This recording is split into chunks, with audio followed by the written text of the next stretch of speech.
This is a local syndicate model that taps into existing networks for loan participations. Presenting for Open Capital Exchange is Noah Smith. Does it help if I use this?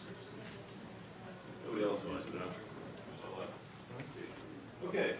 Yeah, the tagline that's in the brochure is not particularly helpful, so we'll start from the top. We are a peer-to-peer lender for small businesses. Peer-to-peer lending, basically, anybody, a business comes on our website, applies for a loan, we connect them with investors. Small businesses have a very difficult time getting access to credit on reasonable terms. Banks do not generally like lending to small businesses. I'll get into why in a moment. And the alternatives that have stepped in to fill that gap tend to be very expensive. There are two dominant reasons why that's the case. They're highlighted here in this quote, which is a little hard to read, but I'll sum it up for you. This is from Karen Mills, former head of the Small Business Administration, writing in a piece in Forbes after she left last summer, saying this is a big market, ripe for disruption. Two major reasons that it's underserved today are one, it's very difficult to efficiently evaluate the credit risk associated with lending to small businesses, and two, borrower acquisition is costly and difficult. It's hard for willing lenders to find willing borrowers. Now I'm going to get into how we solve that. First of all, we started at the end of 2013. We're still a startup essentially, so obviously we're going to leapfrog a lot of the incumbents in the space. We're web-based, using technology to streamline the process. Marketplace structure, standardized product. Our secret sauce, though, is what we call local syndicates. Let me explain how that works and how it solves the two big problems with small business lending.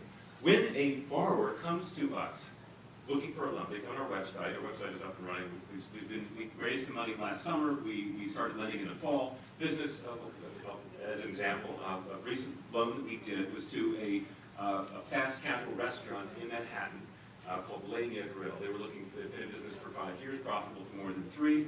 They were looking for some capital to build out kitchen capacity so they could do delivery and catering. They came to us, applied for a loan. We worked with them to find people in their network. A local syndicate is simply people in the borrower's network who know the business, know the owner, and are willing to put up the first piece of capital, which we can do because we're a peer-to-peer lender. When they do that, that gives us some powerful, unique credit signal. It also introduces positive self-selection. It also introduces social pressure for the business to repay. And the second problem, the borrower acquisition, when the business comes to us and we do a loan with that business, not only do we have a relationship with that business, we have a relationship with that business's network. That becomes a powerful source for additional referrals, and we incentivize people who are on our network, borrowers and lenders, to introduce us to new borrowers and new lenders. And as that cycle repeats, the network becomes more dense, the credit signal becomes stronger, and a referral network becomes more powerful. That's the local syndicate model. I'm going to go through this quickly. This is sort of bottom-up analysis of the market. What takeaway? Big market, underserved. A lot. There are about $207 billion of small business credit originations each year. There's a good chunk of that, about $84 billion by our estimate, is very expensive stuff, meaning interest rates well north of 20%, often north of 50%. This is sort of top-down analysis. This is aggregate loans to small businesses. You can see it peaked at over $700 billion before the credit crunch, dropped off since then, leaving a $250 billion hole. But I think a more telling trend is this one. This is aggregate commercial bank loans to small businesses. If you take all commercial bank loans and look at the percentage that go to small businesses, it used to be over 40%, which is in line with the percentage of the private sector economy that small businesses are responsible for. They used to get bank credit in line with the amount of business they were doing. That has been dropping for a couple of decades. It's now below 25%. And that suggests there's a $340 billion hole. Now, the guys that have stepped in to fill that gap, again, very expensive. If you're a business owner, you're looking for capital, you go to Wells Fargo, actually still the biggest small business lender out there. But it's a clunky process. You can learn a little bit of information about what they offer on their website, but they send you to the branches. This is an example of the alternatives that are stepping in. This is a merchant cash advance guy online, really slick, fast process. Average interest rates over 70%. This is, there's a lot, we're not the first to realize that there's, opportunity here. There's a bunch of players. Nobody is, these are the guys that I've highlighted here are the folks who are trying to do marketplace, bring marketplace lending to small businesses. Nobody's done it yet. Nobody is doing the local syndicate model, which we're doing. As I mentioned, we're live, we're in market as of doing loans as of the fall. Right now, we're focused on building out our product and getting a nice portfolio of loans that demonstrate the local syndicate concept. We're going to go out and raise an institutional round in the spring. Big market, ripe for disruption. I think our local syndicate model gives us a real edge in solving the two biggest problems. I have a background in startups and private equity. Co-founder Matthew Whitman, credit guru, PhD in applied math at Columbia, years of experience in the credit markets at credit-oriented hedge fund. Aaron Pardes, our lead tech guy, been building websites since middle school. That's us. Thank you.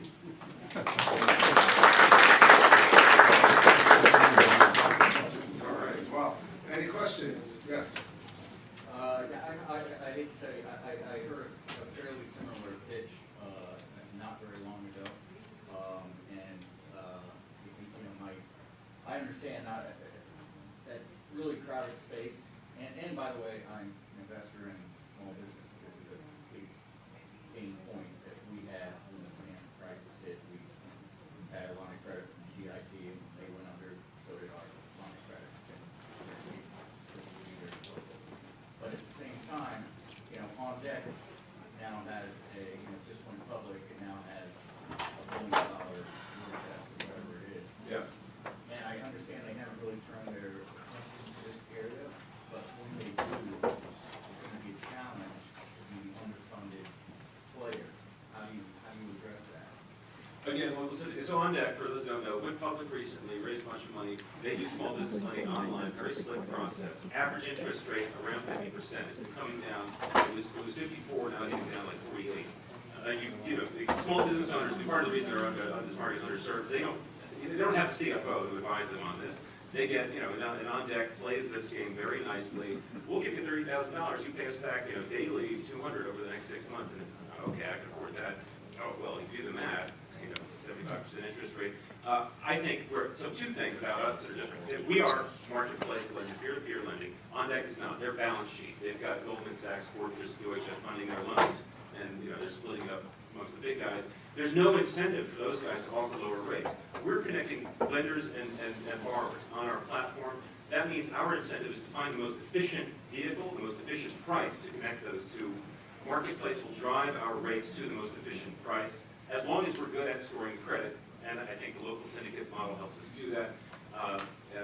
And then the local syndicate model also gives us the distribution mechanism. So On Deck also, if you read their filings, they're paying several $1,000s for a borrower. They're often paying brokers commissions that are up to 15% of the loan that they're doing, and they can afford to do that because, again, they're charging 75% interest. We do need to compete in a crowded marketplace, in a noisy marketplace, to get those first C borrowers. Once we do that, the additional borrowers that come to us will come through the network in a much more efficient and cost-efficient and high-value, much more likely to get high-value leads than if you're putting yourself out there broadly paying $50 a click for Google AdWords related to small business. When somebody in our network knows us, is investing, introduces new borrowers, I think that's going to allow us to compete despite the fact that we're starting smaller war chest. Any questions? Yes. What would be a typical interest rate somebody would pay if they go through your network versus going through the network you just described? 6 to 30. Yeah. And so we do a credit evaluation, we score the loan, that we basically, what does that mean? We come up with a probability of default, that maps to an interest rate range. The more participation from the network, the lower the range they get. Corey, last question. How much are you raising and what's your syndicate fee? If you can syndicate, what's going to be your fee? Revenue model. Sure. Let's start with the the second question. First, revenue model, we charge an origination fee, 3% to the borrower, and a servicing fee, 1 to 2% of payments back out to the investors. And our, how much are we raising? We're not raising immediately. We raised some seed money at the end of the summer, started lending in the fall, $300,000. That's enough to get us this first test batch. We plan to go out and raise our first institutional around probably April, May. We're participating in an incubator Frank Yodley out in San Francisco. That culminates in a demo day in April, May. We're kind of timing we're trying to get this batch of basically proof cases done so that we can go out and raise a proper round. That's Okay, thank you very much. Thank you.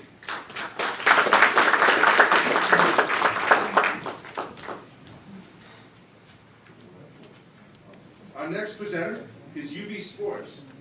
UB Sports provides a sports ball system and social media network designed for athletes, their fans,